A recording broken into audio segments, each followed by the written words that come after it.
Class, today we're going to talk about your speech of self-introduction. This should be a lot of fun for you. It is an icebreaker speech, so you will get all of the points. It's just a way for you to get used to speaking. Now, we want the speech of self-introduction to be extemporaneous. As you know, we've gone over that. Extemporaneous means you prepare a formal, full sentence outline, but you deliver it from brief notes written on a 4x6 card. Now, the reason you write brief notes, little phrases, little words on the 4x6 cards, and do not, of course, write your full formal outline on those cards, is so that you can speak in a conversational manner. You can have good, strong delivery, good eye contact, and that makes you a powerful speaker. The question we're answering is, who or what helped you develop the personality traits you have today? Who or what helped you develop the personality traits you have today? Let's talk about building the outline together. Now, I recommend that you go to D2L.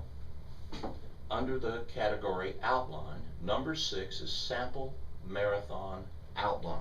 That will be a good example of how to format your outline, how to word your main points, how to put your A's and your B's, your 1's and 2's, and lowercase a's, and so forth. Now, let's take a look at the outline itself, and you first start off with your heading material. You write your name, the instructor's name, and the course name. You write the title, maybe it's My Life, and then you write the specific purpose, and class, it must be stated precisely like this. The purpose of my speech is to inform my audience about 2 traits I learned from my coach and growing up in a large family. Now, the specific purpose will be stated clearly with those words. The difference will be, of course, the 2 traits that you state in the end of the specific purpose. Next, you follow with the central idea. My coach taught me discipline, and my large family taught me patience. Please notice that the 2 traits are not mentioned in the specific purpose. They are unveiled and revealed, for example, in the central idea. The central idea unveils the main points of your speech. So please note that. This is called your heading material. You do not begin your speech with this material. You begin it with the attention getter that is in the introduction. Okay? So, in the speech of self-introduction, you first write the word introduction, center it. This is below your heading material. And you have 2 points in the speech of self-introduction. Please note, there will be more points in the intro of an informative and a persuasive speech. However, there's just 2 in the speech of self-introduction. You write the word attention, colon, perhaps an interesting story about your family, your coach, a parent, perhaps a wreck that you were in. You describe the scene that night that you were driving and had the accident, but you give us a vivid picture. You'll hear me say many times in class that great speakers create mind movies. They use vivid language that create pictures in our minds, so we're engaged with your speech. Then you write Roman numeral 2 and preview, and the colon. Today I will share how my coach taught me discipline and my large family taught me patience. Notice that the preview is the same as the central idea. But this is where you start your speech with the attention getter.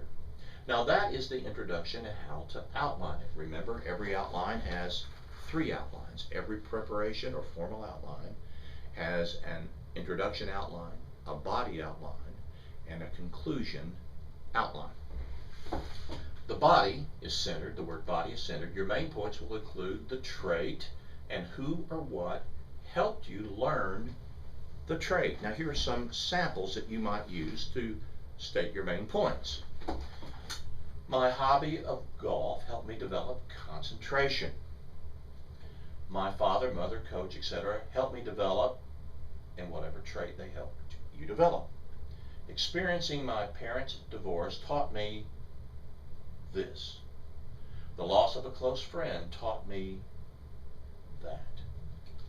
Getting a DUI taught me this particular character trait. Playing soccer taught me this particular character trait.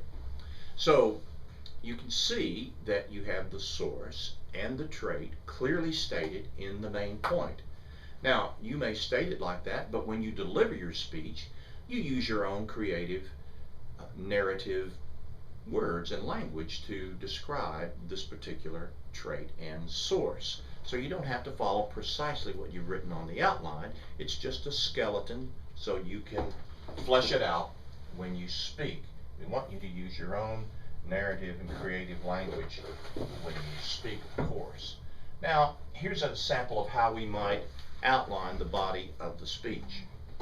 Mr. Jones, my football coach, instilled in me the trait of discipline. Now that would be a way to state one of your main points. Notice it has the trait and it has the source. That's exactly what we're looking for. Here's one suggestion you might use to put the A's and the B's, the 1's and 2's, to fill in the detail, the supporting material. Mr. Jones was very strict. He required 100% effort. I was slacking one day. Notice that this is going to support 1. He made me run 2 miles. There's a nice story that tells us something about you and how you learned discipline. Notice that the 1 supports A supports 1. The little a's, the lowercase a, and the b support this one.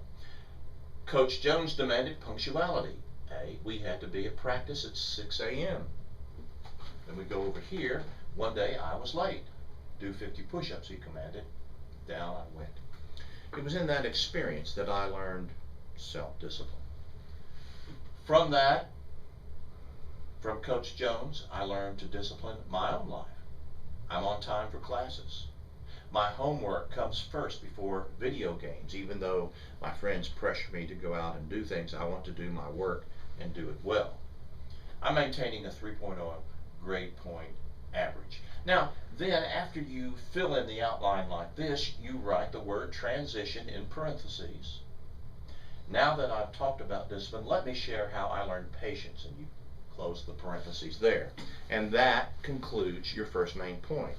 Then you simply repeat this for the second main point and the second trait that you're wanting to share with us. Next, you come to the conclusion. Again, you write the word conclusion and you center it. Number 1 is summary and a colon. You write the word summary in the colon. Number 2 is catchy close. You write the term, type the term catchy close and the colon.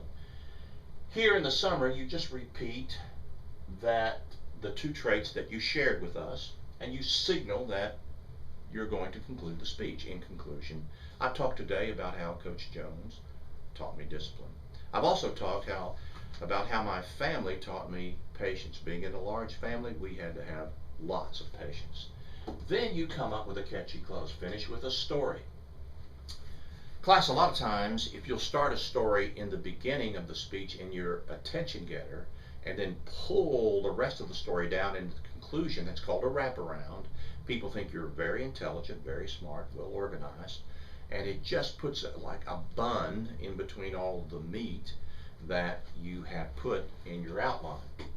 So finish with a bang, maybe even a strong quote. Class, if you go to D2L under assignments, number 1 is the self-intro speech. There you'll have a whole list. I've listed about probably 70 or 80 different character traits that you might observe and find, well, yes, that's one of mine. So go there and look at that sample in D2L. Also, more examples of how to state your main points.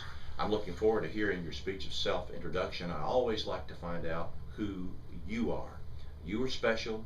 There's nobody in the world like you. Share with us just a little thimbleful of your life so we can know you better. I think you're going to have fun with this assignment. Go after it, do good work, and I'm looking forward to hearing your speech.